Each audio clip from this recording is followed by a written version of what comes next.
Good morning बच्चों।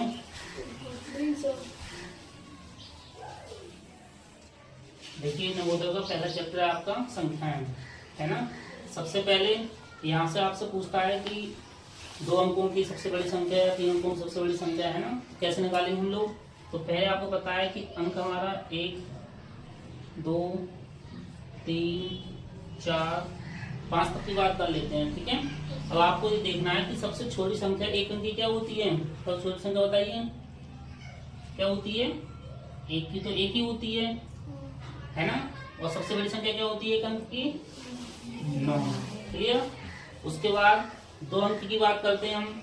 सबसे छोटी संख्या कितनी होती है 2 अंक की 1 लगा दीजिए और 1 0 10 हो गई, ठीक है। उसके बाद सबसे बड़ी कितनी होगी, बड़ी पूछे 2 बार तो हमें क्या लगा देते हैं 2 बार 9 बना देते हैं, ठीक है। 3 अंक की पूछे तो क्या लगाएंगे 1 लिखिए और 2 0। 3 अंक की सबसे छोटी संख्या क्या होगी 1 बनाएंगे और 2 0, ठीक है। उसके बाद 3 अंक की सबसे बड़ी संख्या क्या लिखेंगे हम 3 बार 9 लिखेंगे, ठीक है। ऐसी 4 अंक की पूछेंगे तो क्या बनाएंगे 3 0 बनेंगे और 1 बनेगा यानी 1000, ठीक है। उसके बाद 4 अंक की पूछेगा तो हमें क्या करना है, इसमें तो 4 बार क्या बना देना है हमको 9 बना देना है, ठीक है। उसके बाद 5 अंक की पूछे आपसे तो क्या करना है 1 बनाना है और 4 0 बनाने हैं, ठीक है। उसके बाद क्या करना है आपको 5 अंक की पूछे सबसे बड़ी संख्या तो 5 बार 9 बना देना है, ठीक है। अब इसमें पूछेगा कि कुल संख्या कितनी होती है एक अंक की। तो एक अंक की कुल संख्या कितनी होती है, एक अंक की 9 ही तो होती है केवल, है ना। अब पूछे 2 अंक की कुल संख्या कितनी होती है 2 अंकों की, तो हमें क्या कर देना है 9 × 10 कितनी हो गई 90, ठीक है। 9 लिख देना है और गुणा 2 अंक की है तो 10 का गुणा करना है, ठीक है। 10 में 2 अंक होते हैं नहीं होते हैं। ऐसे 3 अंक की पूछे तो क्या लिखना है पहले 9 गुणा 3 अंक की सबसे छोटी संख्या यानी 100। इसको गुणा करेंगे कितनी हो जाएगी 900। अच्छा इसकी बताओ चलो 4 अंकों की सबसे बड़ी कुल संख्या कितनी होगी 4 अंक की बताइए। 9 गुणा कितने गुणा करेंगे 1000 तो यानी 1000 कितनी हो जाएंगी 9000, ठीक है।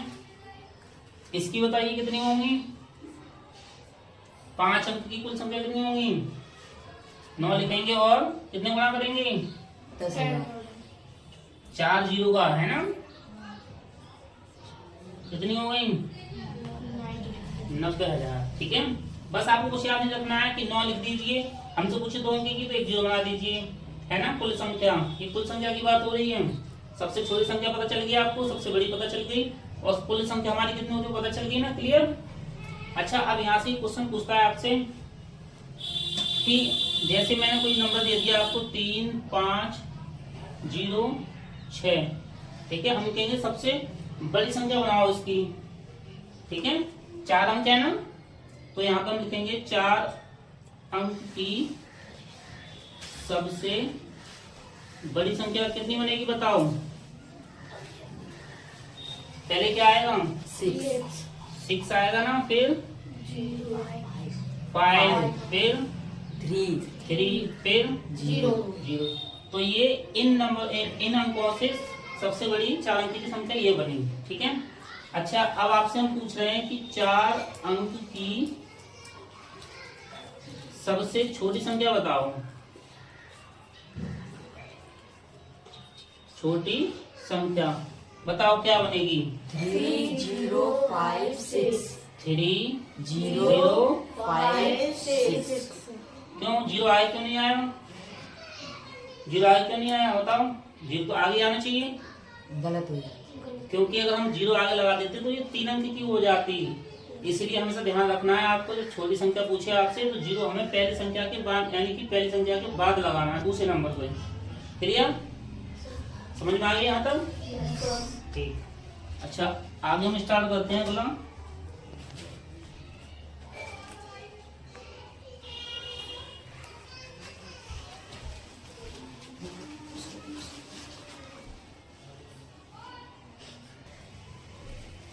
ओके तो बच्चों आज हम आपको बता रहे हैं कि स्थानीय मान व अंकित मान कैसे ज्ञात करते हैं, है ना। तो ये क्वेश्चन आपके वहाँ आता है कि स्थानीय मान निकालिए या जातीय मान निकालिए या इनका अंतर निकालिए या इनका योग निकालिए। तो हम आपको आज बता रहे हैं कि इसमें हमें निकालना है, जैसे सपोज करिए हमने 4 का निकालना है। क्या निकालना है? 4 का स्थानीय मान। तो हम क्या करेंगे, यहीं से ऐसे करके एरो का साइन बनाते हैं ना, पता है ना सबको। ये 4 है तो 4 लिख दीजिए, ठीक है। उसके बाद हमें क्या करना है कि इसके पीछे क्या नंबर है, 1 2 3, कितने 1 2 3। इसके पीछे आप 0 बना देंगे, कितने 3, ठीक है। तो ये कितना हो गया, इकाई, ढाई, सैकड़ा, हजार। कितने हजार हो गए ये? 4। वैसे पढ़ेंगे आप तो इकाई, ढाई, सैकड़ा, हजार। तो जो अंक 4 है उसका स्थान कौन से नंबर पे है? 1000 में स्थान पे है ना। तो इकाई, ढाई, सैकड़ा, हजार, तो 4000 हो गया आपका, ठीक है। अच्छा, हम आपसे कह रहे हैं ये अंकित क्या हो गया, स्थानीय मान हो गया आपका। क्या हो गया? स्थानीय मान। हम कहें आपसे कि बताओ 7 का कितना होगा, तो आप क्या कहेंगे, सर 7 लिख दीजिए और पीछे कितने 0 लगाने हैं आपको? 4। तो ये कितना हो गया, 70,000 हो गए, है ना। इकाई, ढाई, सैकड़ा, हजार, 10,000। तो 10,000 में क्या हो गया, ये 70,000, ठीक है। हम आपसे कहें बताओ बेटा 8 का क्या होगा स्थानीय मान? 8 का बताओ कितना होगा? 8 लगेंगे, 0 कितने आएंगे? 2 0, यानी 800, क्योंकि 100 के स्थान पर काम कर रहा है ना, सैकड़ा की। इकाई, ढाई, सैकड़ा, तो कितने सैकड़ा है यहाँ पे? 8 सैकड़ा है, ठीक है। तो ये क्या हो गया आपका स्थानीय मान, ठीक है। अच्छा, अब हम बात करते हैं अंकित मान या जातीय मान की। जैसे हमने ले लिया 4 5, अब हमने कह दिया आपसे बताओ 4 का स्थानीय मान बताओ, तो आप कहेंगे कि सर 4 का स्थानीय मान कितना आएगा बताओ। 4 लिखेंगे, कितने 0 आएंगे? 2 0 आएंगे, ठीक है। अच्छा, हम आपसे कहेंगे कि बताओ इसका अंकित मान कितना होगा, है ना। अंकित यानी जातीय मान, यानी फेस वैल्यू। अच्छा, अब हम 4 का पूछ रहे हैं तो 4 का अंकित मान 4 ही तो होगा। कितना होगा? 4। तो ये क्या हो गया आपका स्थानीय मान हो गया, ठीक है। क्या होगा? स्थानीय मान। और अंकित मान कितना हो जाएगा बताना? 4। अंकित मान का मतलब होता है कि जिसका पूछे वही नंबर होगा आपका, ठीक है। अगर हम पूछते बताओ 8 का अंकित मान कितना हो जाता? 8। 5 का कितना होता? 5। 7 का कितना होता? 7, ठीक है। तो अब हमें पता चल गया अंकित मान और स्थानीय मान, ठीक है। अब यहाँ क्वेश्चन बनता है आपका कि अंकित मान और जातीय क्या नाम है, स्थानीय मान का अंतर बताओ या योग बताओ, है ना। तो हम क्या करेंगे, अब हमें पूछा योग, क्या पूछा इनका? योगफल। योगफल जानते हो ना, जोड़ना, ठीक है। तो अब हमसे क्या कह रहा है कि स्थानीय 4 का स्थानीय मान और उसका अंकित मान का योगफल ज्ञात करो। तो आप क्या करेंगे, 400 लिखेंगे पहले, ठीक है। और 4 का पूछा है आपसे तो दोनों क्या कर देंगे, हम प्लस कर देंगे, ठीक है। तो कितना आ गया ये? 404 हो गया, ठीक है। अब यही कहता कि अंतर बताओ। अंतर मतलब क्या होता है जानते हो हम? क्या होता है बताओ?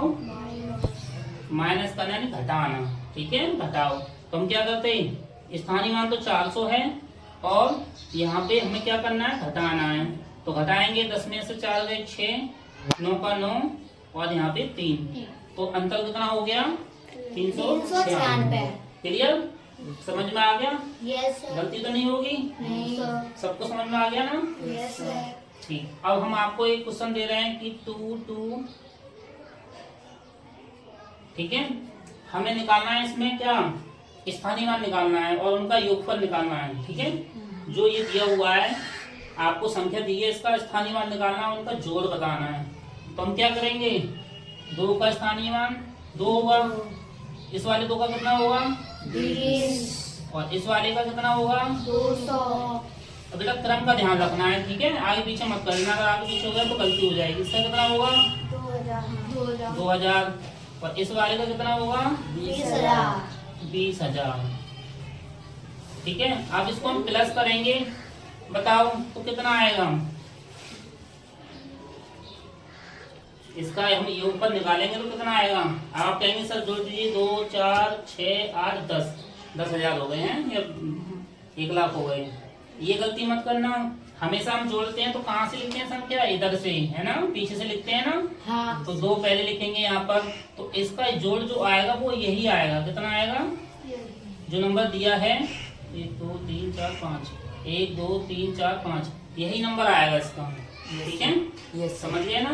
Yes sir. क्लियर। अच्छा, अब आपसे एक सवाल पूछता है कि चलो सपोज दैट मान लीजिए 4.8, यानी दशमलव में आ जाओ, स्थानीय मान क्या होगा, किसका पूछ रहे हैं हम, 8 का।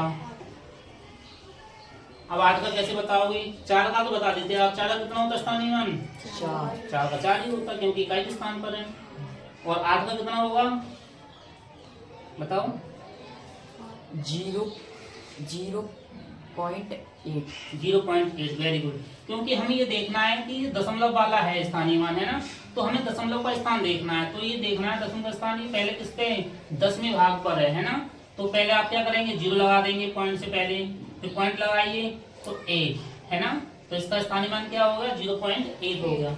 आंसर ऐसे भी ना आए, उसमें ऑब्जेक्टिव आएंगे आपके 4, उसमें आंसर ऐसे नहीं है, फिर क्या करोगे, आप देखोगे कि सर ये तो आंसर हमारा मैच ही नहीं कर रहा है। तो आप क्या करेंगे, अब इसमें इसके नीचे क्या होता है, हमेशा 1 हर के नीचे 1 होता है, तो पॉइंट हटाएंगे, पॉइंट के बाद की क्या नंबर है, 1 नंबर है ना, तो 1 0 बना देंगे, यानी कि 8/10 भी आंसर हो सकता है आपका। ठीक है, समझ गए ना। आंसर या तो 0.8 होगा या 8/10 होगा। क्लियर। और हम बताएं आपको, चलो इसका बताओ, इस 3 का बताइए आप कितना होगा। ये दशमलव के बाद के 3 है, उसका बताओ स्थानीय मान कितना होगा। 47 पॉइंट। नहीं, गलत। हमें केवल 3 का देखना है, तो क्या करेंगे, 0 बनाइए, दशमलव लगाइए। दूसरे नंबर पे तो क्या लेते हैं हम लोग, यहाँ पे 10वां, यहाँ पे 100वां। ठीक है, तो क्या लगाएंगे, 0.03, जो नंबर होगा उसका 0 बना देंगे। ठीक है, अब इसको हम हल करना है, आंसर ऐसे नहीं आ रहा तो हम क्या करेंगे, इसमें नीचे क्या होता है, 1 होता है हमेशा, पॉइंट आई, पॉइंट के बीच का नंबर है 1 2, तो 1 2, तो आंसर कितना आ गया, 3/100। सही है। क्लियर, गलत तो नहीं करोगे। नहीं। और आंसर क्वेश्चन आपसे ये पूछ सकता है कि 3.43 दोनों तीनों का योगफल निकालिए, है ना। तो पहले 3 का आंसर कितना आएगा, इसका दशमलव डालेगा 0.03, और इसका स्थानीय मान कितना आएगा, केवल 3। अब इन दोनों को जब जोड़ोगे तो क्या आएगा आपका 0.03।